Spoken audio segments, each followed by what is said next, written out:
Because we're talking about being liberated here. So every problem in your life, the universe is begging you and daring you to ask a question.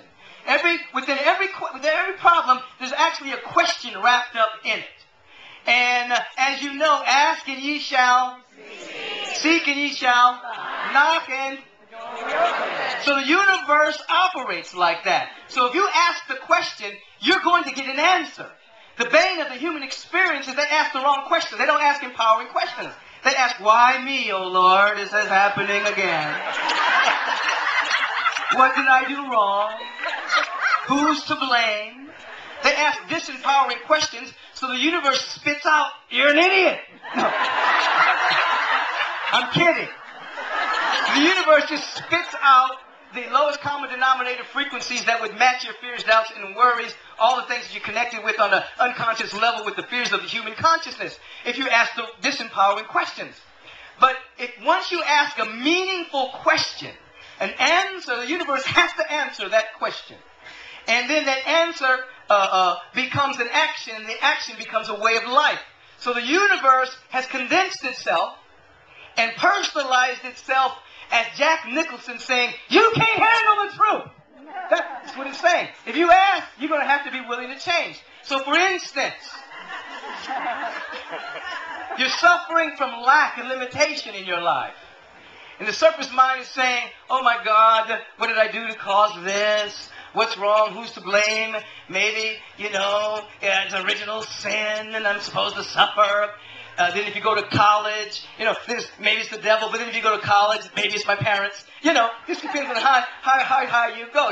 If you're really unconscious, you believe in the devil. If you become a little conscious, you think it's your parents' fault. It just kind of grows like that.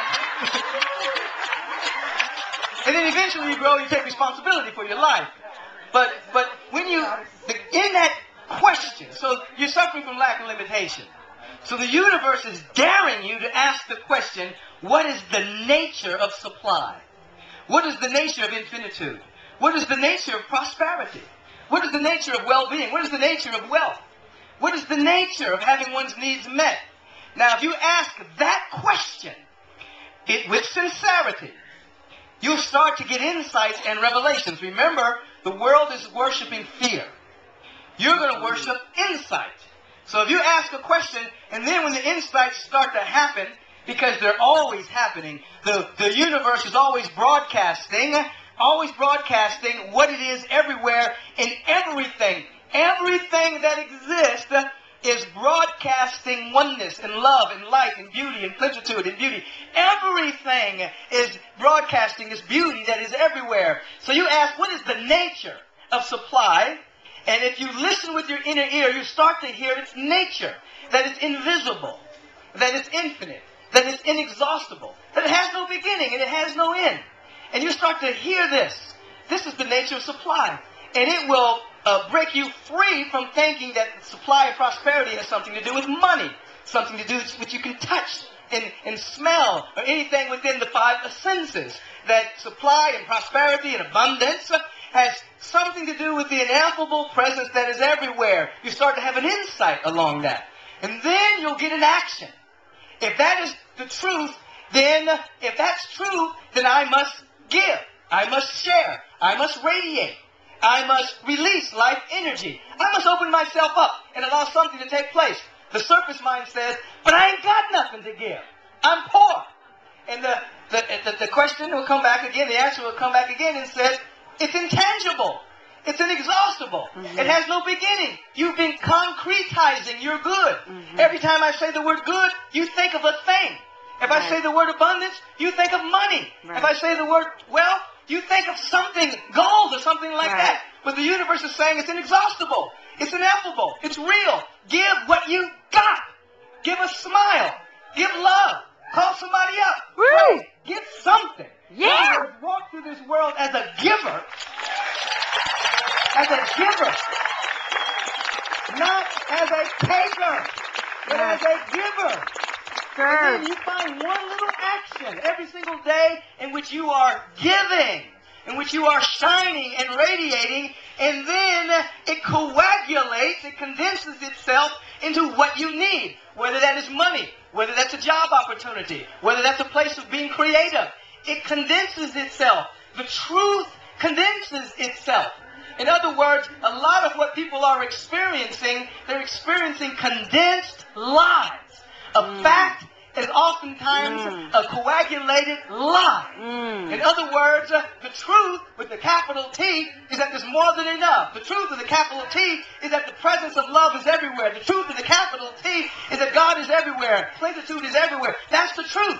But when we believe otherwise, it condenses itself into a lie. We call that the facts of our life. And then we seek to resist those facts or make them go away without changing the real within our awareness. That's projecting those lies on to the screen of our life experience. Are you following what I'm saying there? Yes.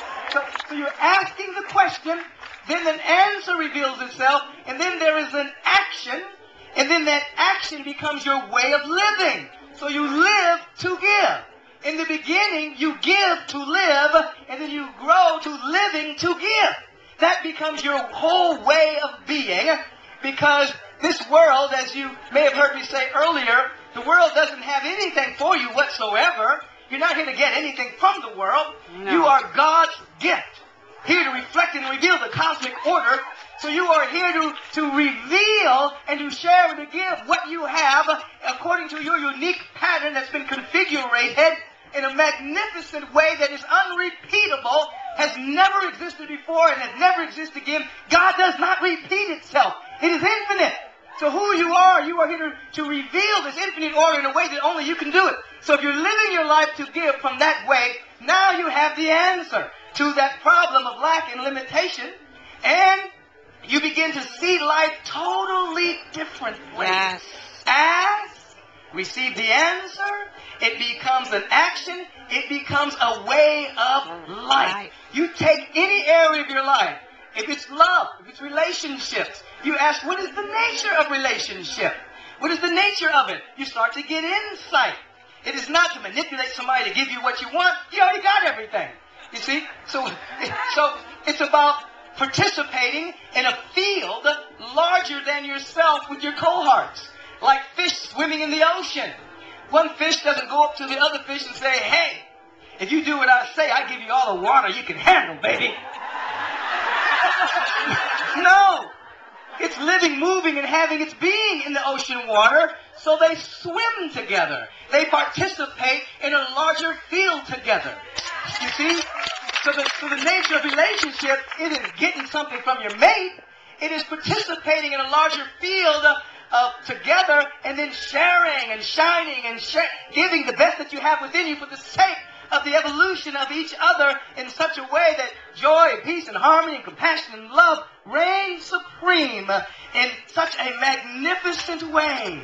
We're talking spiritual liberation, asking the right question, creating a way of life, living in a field of infinite possibility, not listening to negativity,